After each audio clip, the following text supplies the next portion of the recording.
Assalamualaikum warahmatullahi wabarakatuh. Sabahul khair ayyuhat thalabah. Kaifa halukum? Hammasah ta'alum fil lughatil arabiyyah. Hammasah. Anak-anakku semuanya, saat ini kita belajar ilmu balaghah di kelas 12 ya. Jadi apa ilmu balaghah itu? Nanti bagaimana ilmu balaghah bisa kita pahami lewat video ini.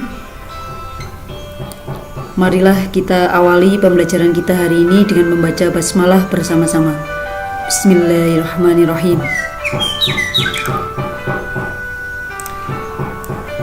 Kita amati terlebih dahulu fakta berikut ini. Jadi Al-Quran merupakan kitab suci yang diturunkan dalam bentuk ungkapan bahasa Arab yang fasih.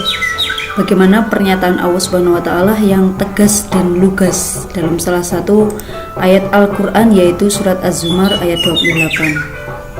Bismillahirrahmanirrahim. Qur'anan Arabiyyan ghairu dhi iwajin la'allahum yattaqun. Artinya ialah Al-Quran dalam bahasa Arab yang tidak ada kebengkokan di dalamnya supaya mereka bertakwa.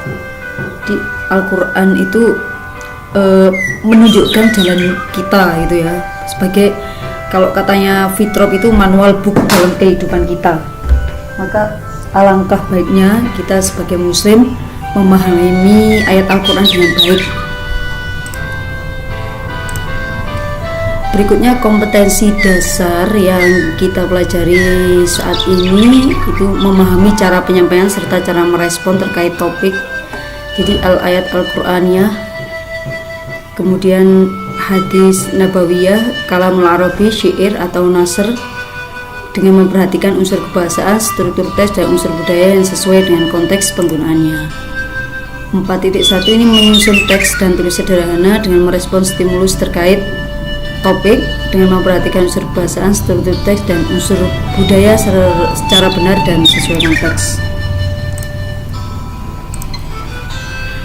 Di sini ahdafud dars atau tujuan pembelajaran kita. Nanti setelah kalian melihat video ini atau belajar tentang video ini, diharapkan Little Meet Ayakuna ini ya, untuk siswa-siswa menjadi mampu pada apa saja ini, menyebutkan pengetahuan ilmu balaghah, yuzkaru fawaidu ilmu balaghah wa ahdafihi, menyebutkan faedahnya ilmu balaghah dan tujuannya, yuzkaru mawdu'at ilmu balaghah, menyebutkan macam-macam ilmu balaghah, dan yang keempat yuzkaru amsilah allati tadullu ala kalamil baligh, menyebutkan contoh yang menunjukkan kalam baligh. Yang kelima, berikutnya kita masuk ke ini peta konsep mawdu'at ilmu balaghah. Ada ilmu balaghah, ada ilmu badi, bayan, ma'ani. Dan balaghah itu berhubungan dengan balaghah kalam dan al-mutakalim. Fasohah itu kefasihannya ya, itu berhubungan dengan kalimah, kalam, mutakalim. Nah, apa peta konsep ini maksudnya seperti apa? Bisa kita lanjutkan ke slide berikutnya.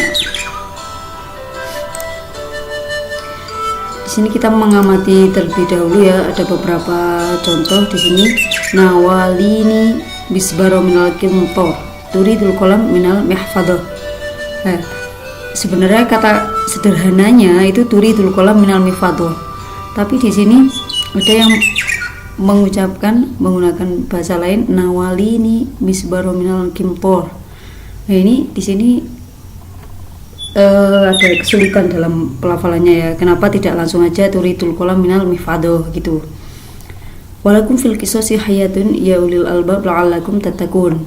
Begitu juga di ayat Al-Qur'an ada beberapa yang banyak sekali, bahkan banyak sekali, karena ilmu balaghah itu pertama kali diambil dari ayat-ayat yang ada di Al-Quran juga ditemukannya, itu ya. Misalnya tentang kisos di sini ya, nanti itu seperti apa, pembahasannya dalam bab apa saja, nah nanti kita akan mengetahuinya. Kemudian ini tarok tunakoti taral ini hu'a. Nah, di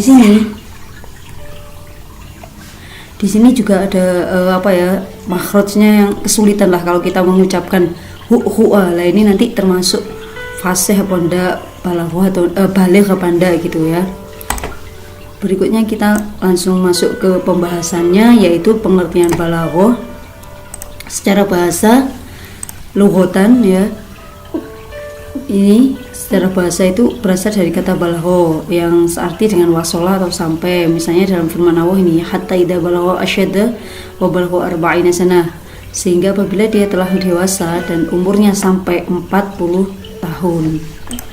Surat Al-Ahqaf ayat 15. Secara istilah sebenarnya apa ilmu balaghah? Secara istilah itu ini wasful lil kalam wal mutakallim, yaitu kesesuaian kalimat atau sifat pada kalam dan mutakalim, pada ucapan dan mutakalim itu tersendiri. Apa kesesuaian kalimat yang fasih, tepat, benar dengan situasi dan kondisi atau muqtadul hal namanya. Kalam atau bahasa yang fasih atau jelas sesuai dengan situasi dan kondisi. Jadi ucapannya itu tepat, benar, dan sesuai situasi dan kondisi. Seperti apa? Misalnya kalau tiba-tiba ya rumah kita kebakaran gitu, pasti kita mengucapkannya kebakaran gitu. Nggak mungkin minta tolong bahwa di rumah saya ada kebakaran. Nah gitu nggak mungkin, pasti langsung kebakaran gitu. Atau apalagi kalau misalkan ada maling gitu, mesti langsung berteriak maling gitu ya. Situasi dan kondisi yang dimaksud di sini adalah audiens, orang yang mukhotob atau orang yang menerima pembicaraan kita. Perubahan sikon audiens menuntut pula perubahan susunan bahasa agar nyambung, tidak miskomunikasi. Ya ini, jadi bahasa yang bisa diterima oleh pendengar. Berikutnya ini dengan kata lain, mudahnya gini, balaghah itu adalah menyampaikan suatu gagasan melalui ungkapan yang benar, fasih, dan menyentuh jiwa, serta sesuai dengan tuntutan keadaan atau kontekstual, jadi sesuai situasi dan kondisi. Berikutnya kita masuk ke dalam balaghah. Ini menjadi sifat dari kalam dan mutakalim. Kalam sendiri ada kalam baligh. Apa kalam baligh? Kalam baligh itu adalah ucapan atau pembicaraan yang sesuai dengan situasi dan kondisi pendengar. Nah, ini serta terdiri dari kata-kata yang fasih. Kalau balighul mutakalim, ini orang yang mampu menyampaikan pembicaraannya sesuai dengan situasi dan kondisi pendengarnya dengan kata-kata yang tepat dan indah. Berikutnya adalah fasohah ya, seperti peta konsep tadi, ada kalam, ada fasohah.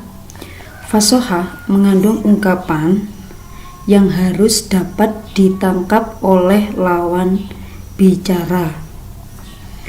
Komponen-komponen fasohah apa saja? Kalimah fasihah, kalimah jadi kata ya. Suatu kata disebut pasti atau jelas. Syaratnya jika kata tersebut terbebas dari aspek-aspek berikut ini. Tanafurul huruf, yakni kata-kata yang sukar diucapkan karena huruf kalimat tersebut saling berdekatan makhrajnya.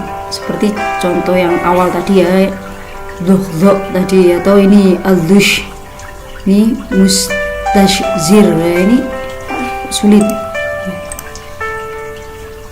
Kemudian katanya ghurabah atau asing, yakni suatu ungkapan yang terdiri dari kata asing, jarang dipakai dan tidak masyhur. Nah, misalnya di sini ada ya kam ifrongkou. Nah, ini adalah kata-kata yang asing, jarang kita gunakan. Kemudian ini mukhaliful qiyas, yakni kata-kata yang menyalahi kaidah umum dari sorof. Nih